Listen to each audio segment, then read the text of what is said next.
Tá.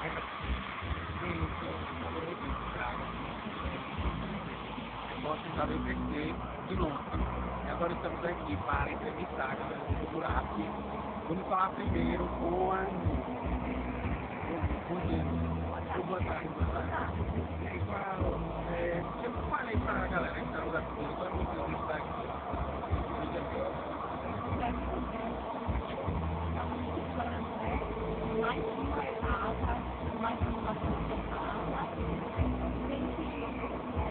Tá bom, então, Maria, você.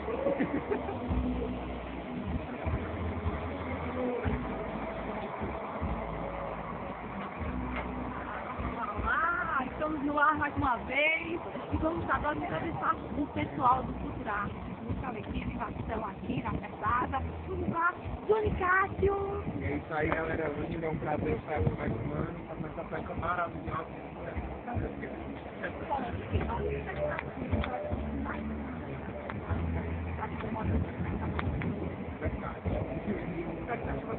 Afinal, acabou de mandar a lei, a gente está trabalhando muito aqui, vai ter uma informação. Obrigada, agora vamos para um livro muito importante no grupo, que é o vice-presidente. E aí, vice-presidente, o que você queria falar? Oi! A vice-presidente, por favor. Bem, Nizinha, essa vai para você. Eu só queria dizer que isso vai estar super importante, porque nós estamos ali, uma ali atrás. Filma assim. Filma, mostra ela, que é verdade. Ali vai tocar o som da... Tchau, Vai. Obrigada.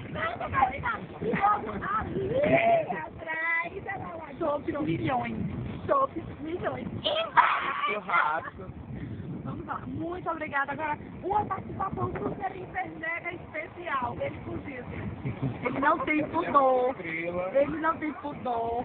Ele quer que a gente vá até ele, mas nós não iremos. Obrigada, gente. Até mais tarde. Boa noite, tá bom? Boa tarde.